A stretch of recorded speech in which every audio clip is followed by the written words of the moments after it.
Hi friends, welcome to ஃபேரிஸும் food.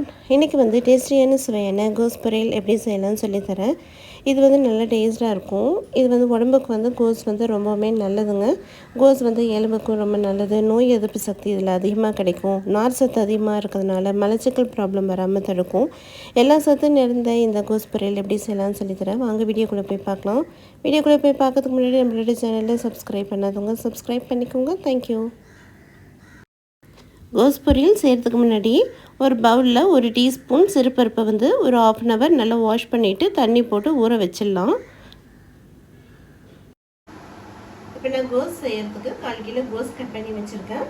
இப்போ வந்து சிறுபருப்பு வந்து ஒரு டீஸ்பூன் வந்து ஒரு 1/2 hourக்கு முன்னாடி ஊற வச்சாச்சு. இப்போ வாங்க பொரியல் தாளிச்சுக்கலாம். பேன் வச்சுக்கோங்க, ஆயில் போட்டுக்கோங்க.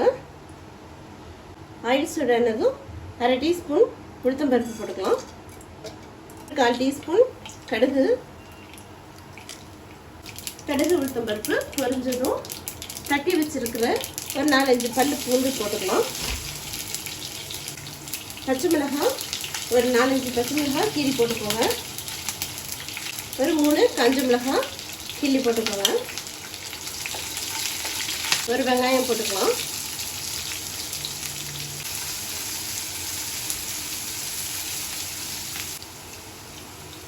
சிறுபருப்பு ஒரு டீஸ்பூன் ஊற வச்சுருக்கோம், அதையும் போட்டுக்கலாம். பொரியல் பண்ணுறதுக்கு ஒரு 1/2 hourக்கு முன்னாடி ஊற வச்சிட்டிங்கன்னா உங்களுக்கு வந்து சீக்கிரமாக வெந்துடும். உங்களுக்கு வேணும்னா போட்டுக்கோங்க, வேணும்னா ஸ்கிப் பண்ணிக்கலாம். சிறுபருப்பு போட்டால் கொஞ்சம் நல்லா டேஸ்ட்டாக இருக்கும். எடுத்து வச்சுருக்கிற கோஸ் 1/4 கிலோ கோஸ் போட்டுக்கலாம்.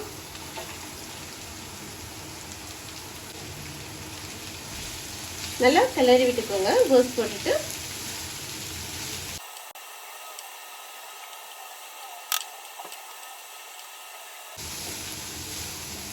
தண்ணியே ஊற்றக்கூடாது. தண்ணியே ஊற்றாமல் காய் வந்து நல்லா வதக்கிக்கலாம்.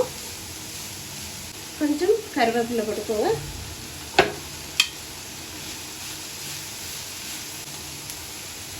காய்க்கு தேவையான அளவுக்கு உப்பு போட்டுக்கோங்க. துருவி வச்சிருக்கிற தேங்காய் வந்து போட்டுக்கோங்க. ஒரு 1/4 மூடி தேங்காய் போட்டுக்கோங்க.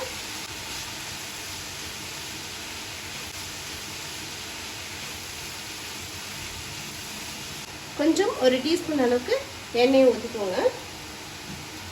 தண்ணி சுத்தமாக இருக்கக்கூடாது. இப்போ அடுப்பை வந்து அப்படியே சிம்மில் ஒரு 5 minutes அப்படியே அடுப்பு சிம்மில் வச்சுருங்க. 5 minutes ஆயிடுச்சு.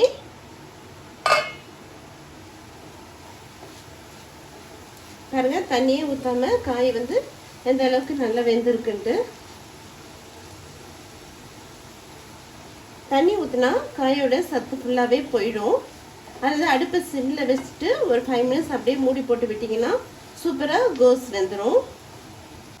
பெரும்பாலும் எல்லா காய்கறிகளுமே நீங்கள் வந்து தண்ணி ஊற்றாமே செய்யுங்க, அப்போ தான் அதோட முழு சத்தும் கிடைக்கும். இப்போ வந்து அடுப்பை வந்து ஹை ஸ்பீட் வச்சுக்கோங்க.